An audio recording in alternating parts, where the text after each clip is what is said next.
बिस्मिल्लाहिर्रहमानिर्रहीम। मैं हूं अज़मत अली अब्बासी और आप देख रहे हैं लीगल एंड सोशल इश्यूज़। तो आज जिस चीज़ को हम डिस्कस करने जा रहे हैं वो है Punjab civil procedure amendment ordinance 2021, जो फरवरी 2020 को नोटिफाई हुआ है गवर्नमेंट ऑफ पंजाब की तरफ से। बेसिकली ज़ब्ता दीवानी या जिसको सिविल प्रोसीजर कोड कहा जाता है, ये 1908 में नाफिजुल अमल हुआ था, जब बर सगीर पाक-ओ-हिंद में अंग्रेज़ की हुकूमत थी। उसके बाद पाकिस्तान बनने के बाद और उससे पहले भी वक्तन फ़वक्तन इसमें कुछ थोड़ी बहुत तरमीम की जाती रही है। तो अभी जो तरमीम की गई है इसी सिलसिले में की गई है ताकि इसके लेंथी प्रोसेस को थोड़ा सा शॉर्ट करने की कोशिश की गई है।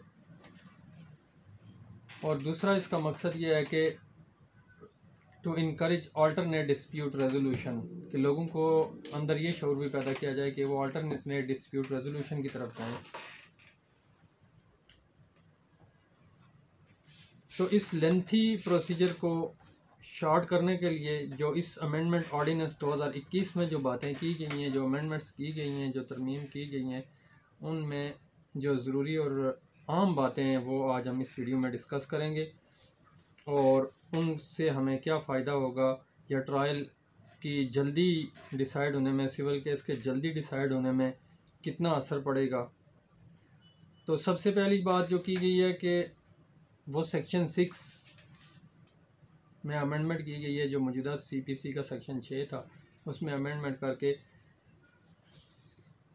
पिक्यूनरी जुरिस्डिक्शन मुकर्रर कर दी गई है सिविल कोड की, जो कि अब 50 मिलियन तक है, 50 मिलियन रुपए तक कर दी गई है। जबकि पहले ये जो जुरिस्डिक्शन थी ये अनलिमिटेड थी।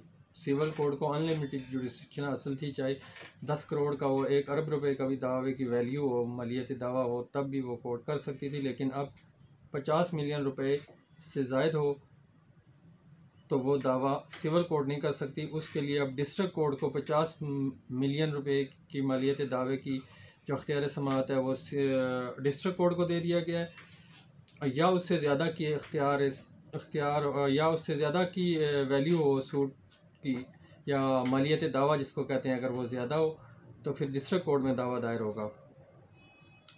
दूसरा जो इसमें आम तरमीम की गई है वो इंस्टीट्यूशन ऑफ सूट के दावा दायर कैसे होगा, फिर उसके आगे प्रोसेस कैसे चलेगा, इब्तदाई प्रोसेस जो है, तो वो सेक्शन 26 में तरमीम की गई है। उस सिलसिले में कहा गया है कि इनिशियल स्टेज पे कोर्ट को ये पावर दी गई है कि वो पहली तारीख पे ही हमारा दावा खारिज कर सकती है। क्यों? इसलिए कि वो कोर्ट देखेगी कि दावा कानून के मुताबिक है या टाइम पीरियड के या लिमिटेशन के अंदर है, या कॉज ऑफ एक्शन बनता है कि नहीं बनता। अगर नहीं बनता और कानून के मुताबिक दावा इन चीज़ों के ऊपर पूरा नहीं उतरता तो कोर्ट वो फोर्थ विथ यानी पहली तारीख पे ही बगैर नोटिस जारी किए वो दावा हमारा खारिज कर सकती है। उसके बाद ये इसमें कहा जा रहा है, इसी सेक्शन 26 में कहा जा रहा है कि दावे के साथ उतनी कापियाँ और तमाम डॉक्यूमेंट्स और सेट ऑफ डॉक्यूमेंट्स की उतनी कापियाँ लगाई जाएं जितने डिफेंडेंट की तादाद है, और उसके साथ 2 एक्स्ट्रा कापीज़ और लगाई जाएं।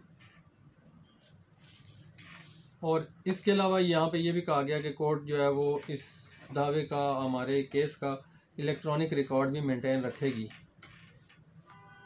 उसके बाद सेक्शन 27 में तरमीम की गई है। सेक्शन 27 डील करता है समनिंग, तलबी के लिए। तो तलबी के लिए कहा जा रहा है कि दावा दायर होने के बाद जो पहली तारीख दी जाएगी या तलबी के लिए पहली तारीख मुकर्रर की जाएगी वो 15 दिन से ज़्यादा नहीं होगी।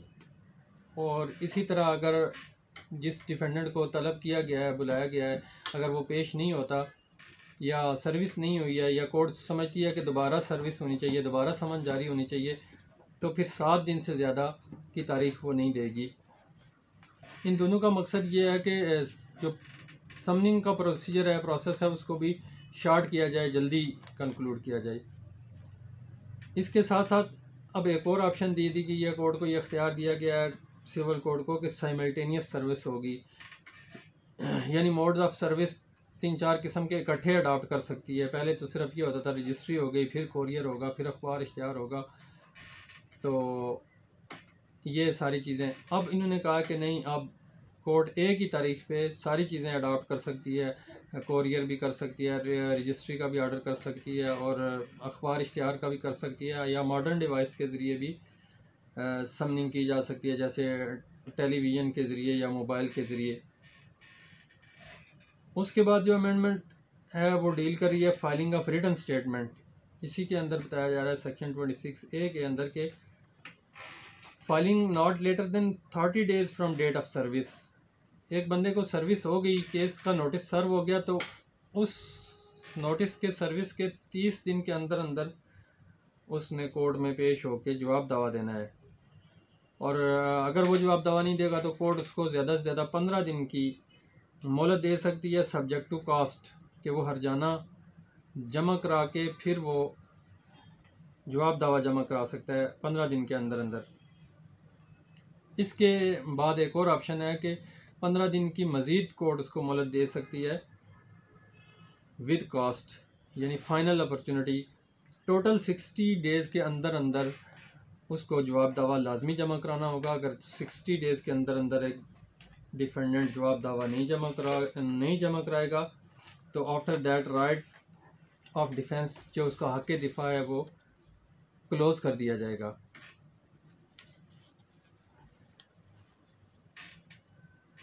और इसी तरह डिफेंडेंट को कहा गया कि डिफेंडेंट भी अपने जवाब दावा के साथ उतनी कापियाँ जमा कराएगा जितने प्लेंटिफ हैं, और उनके साथ वही डॉक्यूमेंट्स जो उसने डॉक्यूमेंट्स अपने जवाब दावे के साथ लगाएं। और इसी तरह 2 एक्स्ट्रा जो सेट हैं वो डिफेंडेंट भी जमा कराएगा। अब section 26A remedy to defendant when right to defend the case is close. जब एक मुद्दा अलैह का या डिफेंडेंट का हक़ दिफा ख़त्म कर दिया गया तो उसके पास क्या रेमेडी होगी, वो उसी अदालत में एक एप्लीकेशन दायर कर सकता है जिसमें कोर्ट को ये अख्तियार हासिल है कि अगर उसके पास कोई सफिशेंट काज थी या सफिशेंट रीज़न शो करता है कि मैं इस वजह से जवाब दावा अपना मुकर्ररा तारीख पे दाखिल नहीं कर सका, तो वो कोर्ट उसको विद पेमेंट ऑफ कॉस्ट उसको इजाज़त दे सकती है कि अपना जवाब दावा जमा कराएं।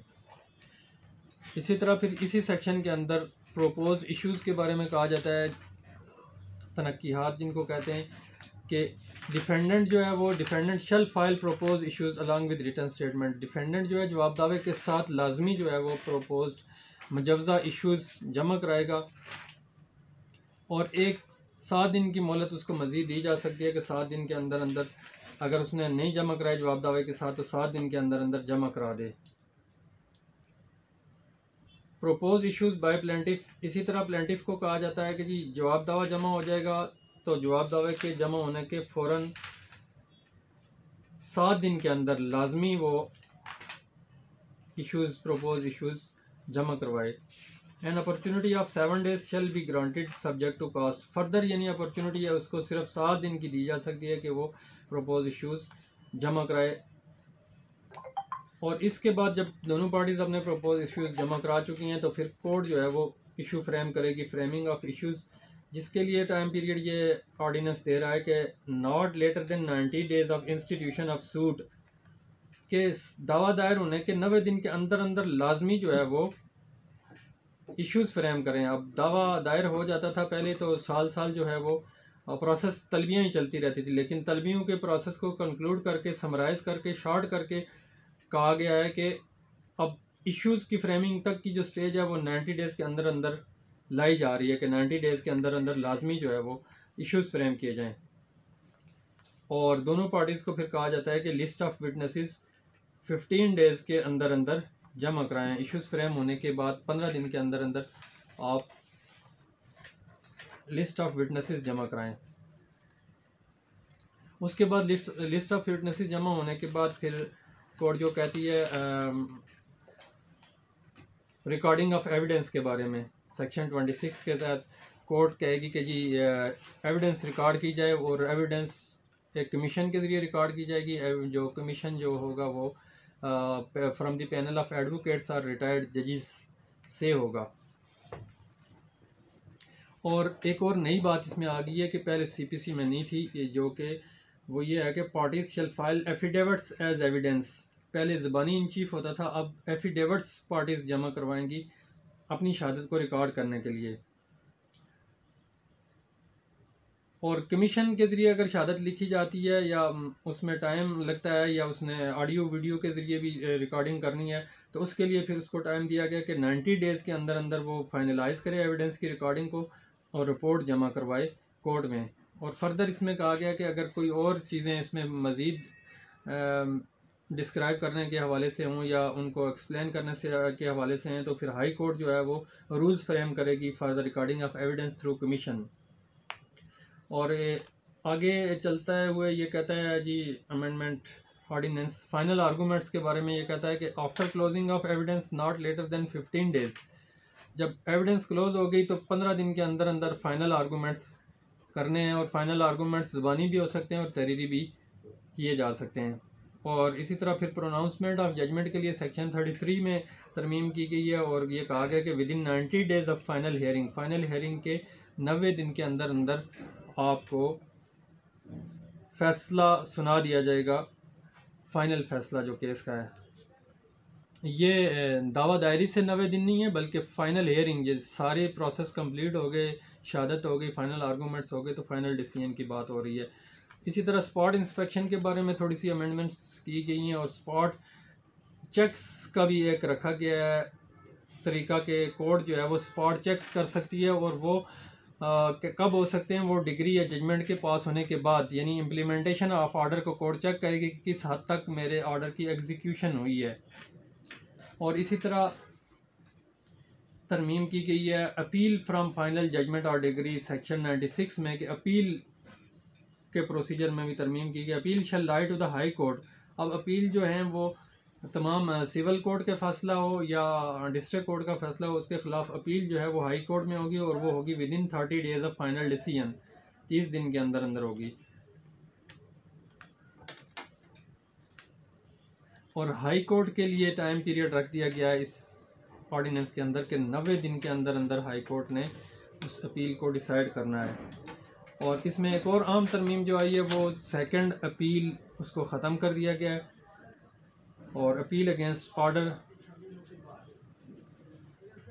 जो है वो appeal against order shall lie to the high court in case of order of district court and in case of order of civil court shall lie to the district court. और रिवीजन के बारे में amendment की गई है, revision के बारे में भी ये कहा गया revision shall lie to the high court. तो ये थी मुख्तसर एक जायज़ा तरमीम का जो इस ऑर्डिनेंस के ज़रिए की गई हैं। तो इंशाल्लाह अगली वीडियो में हम इसमें एक और चीज़ जो डिस्कस की गई है वो 2 टायर सिस्टम है, उसको डिस्कस करेंगे। तो आज यहीं तक हम डिस्कस कर रहे हैं और इसके बाद इंशाल्लाह 2 टायर सिस्टम पे बात करेंगे। और उम्मीद है आपको आज की वीडियो पसंद आई होगी। आपसे रिक्वेस्ट है कि अगर आपको वीडियो पसंद आई है तो लाइक करें और चैनल को सब्सक्राइब करें और वीडियो को ज़्यादा से ज़्यादा शेयर करें ताकि ज़्यादा से ज़्यादा शहरियों को आम मालूमात पहुंचाई जा सकें। बहुत शुक्रिया।